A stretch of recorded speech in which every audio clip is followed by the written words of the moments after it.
Hello students, so here in this blank page I wrote 2 steps toward NORCET 2023. This depicts कि हम 2 question करेंगे रोज, ठीक है, NORCET 2023 के लिए, जिससे कि ये 2 क्वेश्चन ऐसे होंगे जो कि हमारी मॉसबी या सॉन्डर्स या जो भी हमारी कॉम्पिटेटिव बुक्स होंगी उनसे रिलेटेड होंगे। अब कुछ स्टूडेंट्स ये बोलना चाह रहे होंगे कि ये चीज़ तो हम अपने बुक्स में भी हमने पढ़ चुके हैं, तो मतलब हम यहाँ पर क्यों देखें, क्योंकि यहाँ पर मैं उससे रिलेटेड भी आपको 5-10 क्वेश्चन, उसी के साथ साथ उस क्वेश्चन से रिलेटेड, उनके ऑप्शन से रिलेटेड आपको एक्स्ट्रा चीज़ें भी बताऊंगी, ठीक है। और इसके अलावा हम अपने कंसेप्ट भी क्लियर करेंगे कि ए ऑप्शन आंसर क्यों नहीं है, बी ऑप्शन ही आंसर क्यों है। तो चलिए स्टार्ट करते हैं।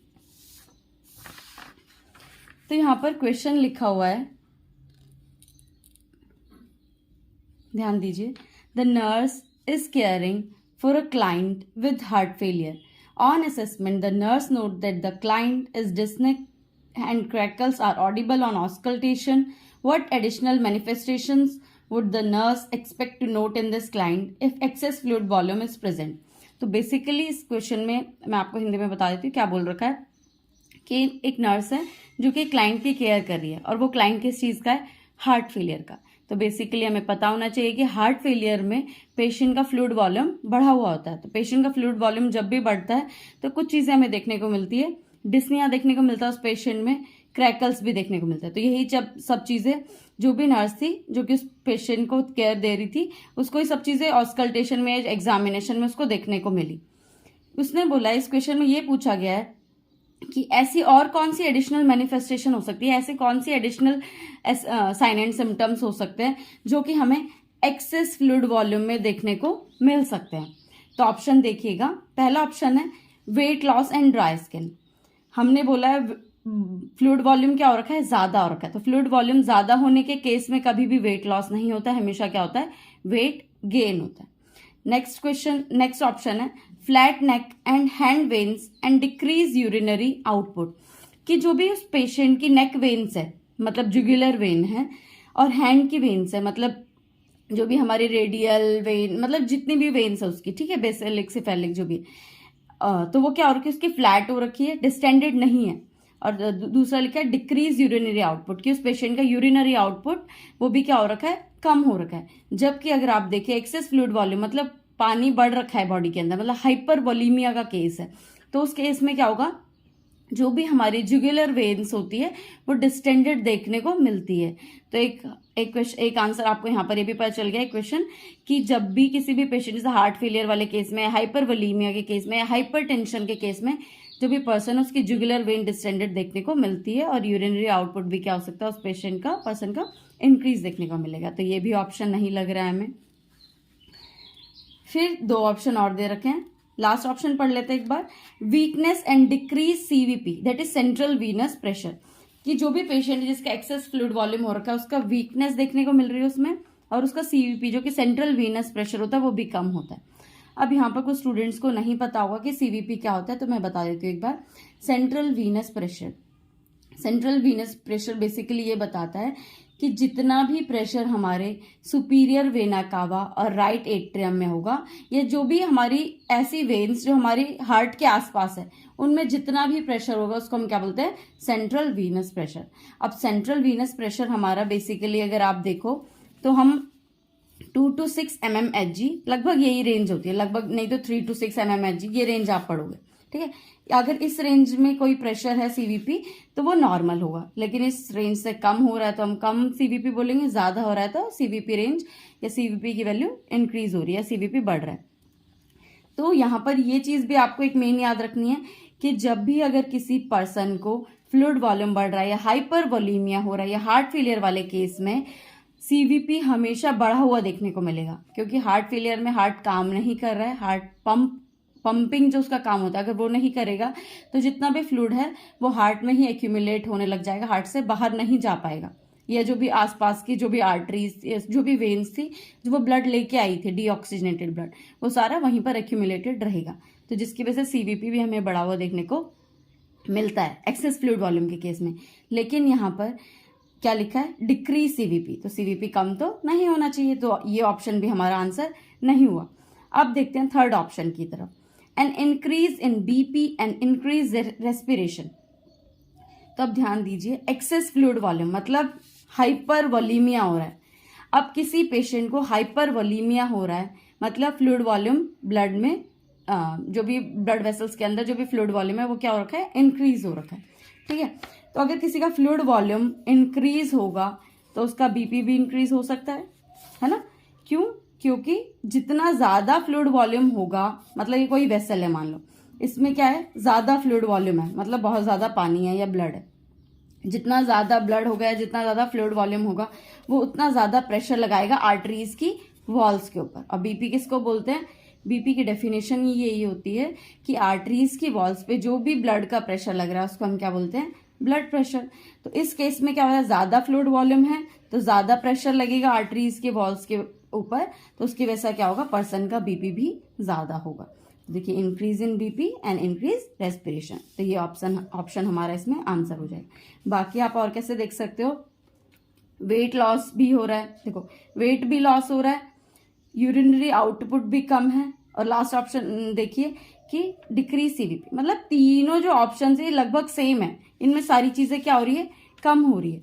जबकि जो थर्ड ऑप्शन है इसमें क्या दिख रहा है आपको, बीपी भी ज्यादा हो रहा है और रेस्पिरेशन भी ज्यादा हो रहा है, और हम पूछ भी किस चीज के ले रहे हैं, एक्सेस फ्लूइड वॉल्यूम के लिए। तो हमारा जो भी थर्ड ऑप्शन है इस क्वेश्चन के लिए थर्ड ऑप्शन आंसर हो। ठीक है, नेक्स्ट क्वेश्चन की तरफ चलते हैं। नेक्स्ट क्वेश्चन में लिखा है, the nurse reviews a client record and determines that the client is at risk for developing a potassium deficit in which situation is documented. मतलब बेसिकली ये पूछना चाह रहा है कि नर्स ने क्लाइंट का रिकॉर्ड देखा और उसने उसमें देखा कि जो भी क्लाइंट का पोटेशियम लेवल है वो डेफिसिट है। डेफिसिट का मतलब डिक्रीज हो रहा है पोटेशियम। तो यहाँ पर एक क्वेश्चन देखते हैं, जब भी पोटेशियम कम होता है तो उसके लिए हम क्या टर्मिनोलॉजी यूज करते हैं, हाइपोकैलीमिया। हाइपोकैलीमिया मतलब जो भी पोटेशियम का लेवल है वो क्या हो चुका है, डिक्रीज हो रहा है ब्लड में। ठीक है, नॉर्मली पोटेशियम का लेवल कितना होना चाहिए, तो नॉर्मली पोटेशियम का लेवल होना चाहिए 3.5 to 5 milliequivalent per litre. कहीं कहीं पर आपको 3.5 से 5.2 की रेंज भी देखने को मिल सकती है, बाकी ये याद रखिएगा 3.5 से लेके 5 एम इक्विवेलेंट पर लीटर। तो ये नॉर्मल पोटेशियम की रेंज होती है ब्लड में। अगर पोटेशियम कम होता है दैट इज हाइपोकैलीमिया, ज्यादा होता है ब्लड में तो हाइपरकैलीमिया। ठीक है, तो बेसिकली ये पूछना चाह रहा है कि ऐसा क्या कॉज हो सकता है जिसकी वजह से पर्सन में हाइपोकैलीमिया देखने को मिल रहा है, पोटेशियम का डिफिसिट देखने को मिल रहा है। तो ऑप्शन देखिएगा, सस्टेन टिश्यू डैमेज, कि जो भी पर्सन है उसका टिश्यू डैमेज हो रहा होगा उसकी वजह से देखने को मिलता है। नहीं, ये ऑप्शन आंसर नहीं हो सकता है। अब क्यों नहीं हो सकता है, क्योंकि जब भी टिश्यू डैमेज होता है या सेल्स क्या होती है, ब्रेक डाउन होते हैं, सेल्स का लाइसिस होता है, तो सेल के अंदर हमारा क्या होता है, इंट्रासेल्यूलर एक कैटायन होता है जिसको हम बोलते हैं पोटेशियम। तो जब भी सेल्स टूटेंगी या बाहर मतलब फूटेंगी तो उनके अंदर से पोटेशियम क्या होता है, ब्लड में रिलीज हो जाएगा। तो ब्लड में पोटेशियम आएगा अगर सेल्स के टूटने से या टिश्यू के टूटने से, तो क्या होगा, पोटेशियम का लेवल ब्लड में इंक्रीज करेगा ना कि डिक्रीज। तो ये ऑप्शन आंसर नहीं होगा। थर्ड ऑप्शन देखते हैं, has a history of Edison's disease. अब यहां पर बोल रखा है कि एडिसन डिजीज की उसे हिस्ट्री हो सकती है। अब देखिएगा यहां पर एडिसन्स डिजीज, एडिसन डिजीज एक ऐसी कंडीशन होती है, इसको बोल सकते हैं हम हाइपोकॉर्टिकॉलिज्म। मतलब जो भी हमारा कॉर्टिकोस्टेरॉइड्स है और बेसिकली जो भी हमारा एड्रिनल ग्लैंड है, इसका फंक्शन क्या हो रखा है, डिमिनिश्ड हो रखा है, या इसका फंक्शन क्या हो रखा है, कम हो रखा है। जो भी एड्रिनल ग्लैंड अपने हार्मोन सिक्रीट करता है, ग्लूकोकॉर्टिकॉइड, मिनरलोकॉर्टिकॉइड्स, ये सारे हार्मोन्स क्या हो रखे हैं, इसमें कम हो रखे हैं। एड्रिनल ग्लैंड का फंक्शन भी क्या हो रखा है, डिक्रीज हो रखा है। ठीक है, अब एड्रिनल ग्लैंड बेसिकली जब एक्टिवेटेड रहता है, स्टिमुलेटेड होता है, तो वो ग्लूकोकॉर्टिकॉइड और मिनरलोकॉर्टिकॉइड रिलीज करता है, जिसकी वजह से जो भी हमारा सोडियम और वाटर का लेवल ब्लड में क्या होता है, इंक्रीज देखने को मिलेगा। जबकि पोटेशियम और H+ आयंस मतलब जो भी एसिड है वो बॉडी से क्या होगा, एक्सक्रीट होगा, मतलब बाहर निकलेगा। अब कुछ चीज बाहर निकलेगी तो इनका वॉल्यूम क्या होना चाहिए, ब्लड में कम होना चाहिए, है ना। ये क्या करेगा, अगर जब भी एड्रिनल ग्लैंड एक्टिवेटेड होता है या हम कोई किसी भी पर्सन को ऐसी ड्रग्स दे रहे हैं जो कि एड्रिनल ग्लैंड को एक्टिवेट करवा रही है, या जो भी हमारे ग्लूकोकॉर्टिकॉइड मिनरल कॉर्टिकॉइड को रिलीज करती है। तो बेसिकली वो सोडियम और वाटर के लेवल को ब्लड में बढ़ाएगी, और पोटेशियम और H+ आयन, जो भी हमारे H+ आयन से यहाँ पर क्या बता रहे हैं हमारे एसिड, तो उसका लेवल हमारी ब्लड में क्या करती है, कम करती है। लेकिन हमने बोला यहाँ पर ऑप्शन में क्या दे रखा है, हिस्ट्री उसको एडिसन डिजीज की। तो एडिसन में तो क्या हो रहा है, एड्रिनल ग्लैंड का काम कम हो रहा है, तो उसमें ये फंक्शन क्या हो जाएगा, अपोजिट हो जाएगा। मतलब उसमें सोडियम का लेवल कम रहेगा, ठीक है, और वाटर का लेवल भी कम रहेगा, जबकि पोटेशियम का लेवल बढ़ा हुआ देखने को मिलेगा। लेकिन क्वेश्चन में क्या पूछा है कि पोटेशियम का लेवल कम है ब्लड में पेशेंट के, तो ये ऑप्शन भी आंसर नहीं होगा, और पहला ऑप्शन भी आंसर नहीं था। लास्ट लिखा है uric acid level of 9.4 mg पर DL। तो यूरिक एसिड लेवल जो भी 9.4 mg पर DL है, ये इससे कोई रिलेट नहीं करेगा, तो इसको हम इससे कोई रिलेशन, इस ऑप्शन का इस क्वेश्चन से कोई रिलेशन नहीं है। तो अब हमारे पास बचता है सेकेंड ऑप्शन। सेकेंड ऑप्शन में लिखा है रिक्वायर्स नेजोगैस्ट्रिक सक्शन। तो यहाँ पर एक और कंसेप्ट आप अपना क्लियर कर सकते हैं, देखिए ध्यान से। एक पर्सन है, ठीक है, दो जैसे क्वेश्चंस बनते हैं यहाँ से, एक वॉमिटिंग रिलेटेड बनता है, एक डायरिया रिलेटेड बनता है, ठीक है। तो क्वेश्चन ये बनते हैं कि एक पर्सन है, उसको बहुत टाइम से डायरिया हो रहा है, लूज मोशन हो रहे हैं, तो उस केस में उस पर्सन को क्या चीज है, कौन सा एसिड बेस इम्बैलेंस होने के ज्यादा चांसेस है। दो ऑप्शन सपोज मैं आपके लिए रख देती हूँ, metabolic acidosis and metabolic alkalosis. तो जब भी डायरिया होता है तो एक चीज हमेशा याद रखना, मेटाबॉलिक एसिडोसिस होने के ज्यादा चांसेस होते हैं, ठीक है। दूसरा अब क्वेश्चन आता है वॉमिटिंग से। ये क्वेश्चन बहुत बार पूछा गया है एम्स में, तो आप प्लीज इसे ध्यान से याद रख लेना, ठीक है। अब दूसरा क्वेश्चन है कि जब भी किसी पर्सन को वॉमिटिंग हो रहा है या नेजोगैस्ट्रिक, हम उसका सक्शन करने पे लगे हैं, ठीक है। नेजोगैस्ट्रिक सक्शन मतलब किसी पर्सन को NG ट्यूब डली हुई है और आप उसका क्या कर रहे हो, बार बार लवाज कर रहे हो। लवाज मतलब जितना भी उसका जो भी सक्शन अंदर बन रहा है या जो भी सिक्रीशंस अंदर बहुत ज्यादा बन रहे हैं, तो उस केस में हम उनको बाहर निकाल रहे हैं मैन्युअली, तो उसको हम क्या बोलते हैं, नेजोगैस्ट्रिक सक्शन। तो वॉमिटिंग या नेजोगैस्ट्रिक सक्शन वाले केस में कौन सा एसिड बेस इम्बैलेंस देखने को मिलेगा, ये क्वेश्चन आता है। फिर ऑप्शन वही मेटाबॉलिक एसिडोसिस, मेटाबॉलिक एल्कलोसिस, और भी बहुत सारे ऑप्शन हो सकते हैं, लेकिन स्टूडेंट्स इनमें कंफ्यूज होता है, मेटाबॉलिक एसिडोसिस होगा या मेटाबॉलिक एल्कलोसिस होगा, ठीक है।